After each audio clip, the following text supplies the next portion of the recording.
10 വയസ്സായ ഒരു കുട്ടിക്കുള്ള നൈറ്റ് ഡ്രസ്സാണ് ഇന്ന് ചെയ്യുന്നത്. ഷോർട്ട് ടോപ്പും പാൻറ്റുമാണ് ചെയ്യണത്. ആദ്യം പാൻസാണ് വെട്ടണത്.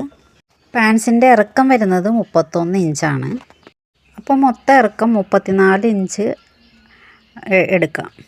പിന്നെ വണ്ണെടുക്കുന്നത് 12 ഇഞ്ചാണ്.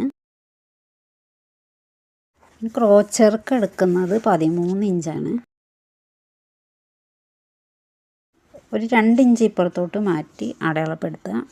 അവിടുന്നൊരു സ്ട്രെയിറ്റ് ലൈൻ വരയ്ക്കുക. അവിടെ ഒരു ബോക്സ് വരച്ചെടുക്കുക.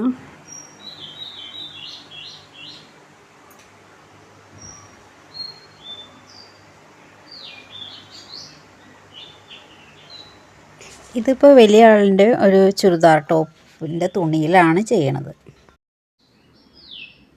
അടിഭാഗത്തിനായിട്ട് ഒരു 8 ഇഞ്ച് മാർക്ക് ചെയ്യാം. അവിടെ നിന്ന് ക്രോച്ചിലേക്ക് ഒരു ലൈൻ കൊടുക്കാം.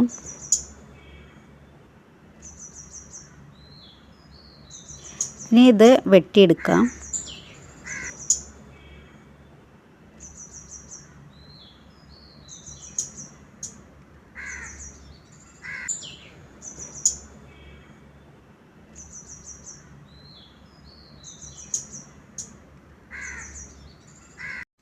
പാൻസ് വെട്ടിക്കഴിഞ്ഞു. ഇനി ഇതിൻ്റെ ടോപ്പ് വെട്ടിയെടുക്കാം.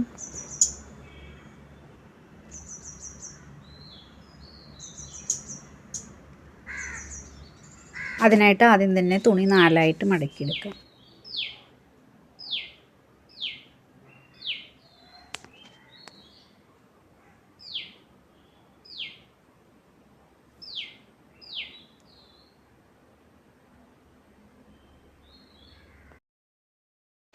തയ്യൽത്തുമ്പോടുകൂടി 19 ഇഞ്ച് ഇറക്കാണ് എടുക്കണേ.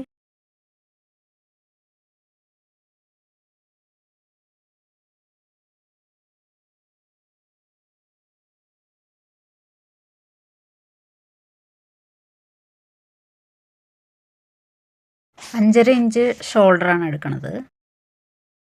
25 ഇഞ്ച് വണ്ണമുള്ള കുട്ടിയാണ്. അപ്പോൾ അതിൻ്റെ തയ്യൽ തുമ്പും ലൂസും എല്ലാം കൂട്ടി നമുക്ക് ഒരു 9 ഇഞ്ച് മാർക്ക് ചെയ്യാം. ബോഡിയിൽ കുറച്ച് ഷേപ്പ് മതി. കൈക്കുഴി 5 ഇഞ്ചാണ് എടുക്കണേ. അവിടെ ഒരു ബോക്സ് വരച്ച് ഷേപ്പ് ചെയ്ത് വരയ്ക്കാം. ഞാൻ പറഞ്ഞു തരുന്നതൊക്കെ നിങ്ങൾക്ക് മനസ്സിലാവുന്നുണ്ടോ എന്ന് എനിക്കറിയില്ല. മനസ്സിലാകുന്നില്ലെങ്കിൽ ഒന്ന് കമൻറ്റ് ചെയ്യണേ.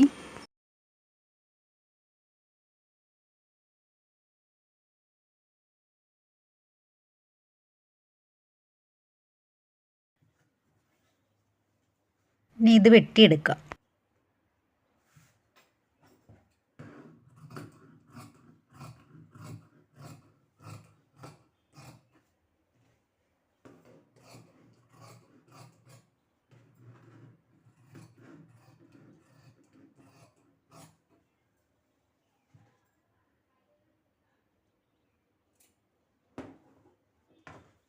ഇനി ഇതിൻ്റെ കൈ വെട്ടിയെടുക്കാം.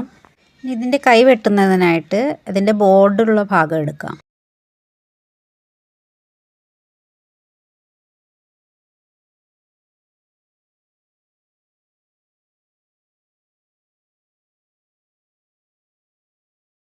നാലിഞ്ച് ഇറക്കാണ് വരുന്നത്. അതിന് തയ്യൽത്തുമ്പോട് കൂടി നമുക്ക് 5 ഇഞ്ച് എടുക്കാം.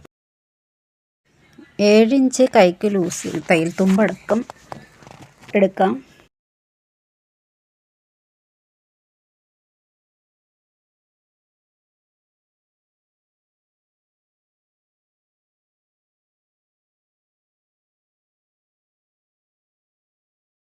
കൈക്കുഴിക്ക് ഒരു 2.5 ഇഞ്ച് മാർക്ക് ചെയ്ത് വരച്ചെടുക്കാം.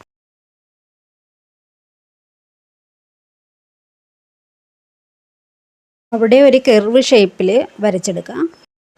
വരച്ചതിൽ നിന്ന് കൈയുടെ അടിഭാഗത്തേക്ക് ഒരു ലൈൻ വരച്ചെടുക്കാം. വരച്ചതിന് ശേഷം അതെല്ലാം വെട്ടിയെടുക്കുക. ഇത് പഫൊന്നും ഇല്ലാത്ത കൈയാണ് വെട്ടണേ, നോർമലായിട്ടുള്ള കൈ. പഫുള്ള കൈയാണ് വേണ്ടതെങ്കിൽ നമുക്ക് അതിൻ്റെ അളവ് കുറച്ചുകൂടി കൂട്ടിയെടുത്തിട്ട് വെട്ടിയെടുക്കുകയാണെങ്കിൽ നല്ല പഫായിട്ട് കിട്ടുകയൊക്കെ ചെയ്യും. 44 ഇഞ്ച് വീതിയുള്ള 2.5 മീറ്റർ തുണിയായിരുന്നു. ഇതിനകത്ത് ഇപ്പോൾ പാൻറ്റും ടോപ്പും കൈയും എല്ലാം കിട്ടിയിട്ടുണ്ട്. അപ്പോൾ പാൻസിൻ്റെയും ടോപ്പിൻ്റെയും തുണി വെട്ടിക്കഴിഞ്ഞു. ഇനി ഇത് തയ്ക്കാം. അതേപോലത്തെ വേറൊരു ജോഡിയും കൂടി വെട്ടിയെടുത്തിട്ടുണ്ട്, അതും തയ്ക്കണം.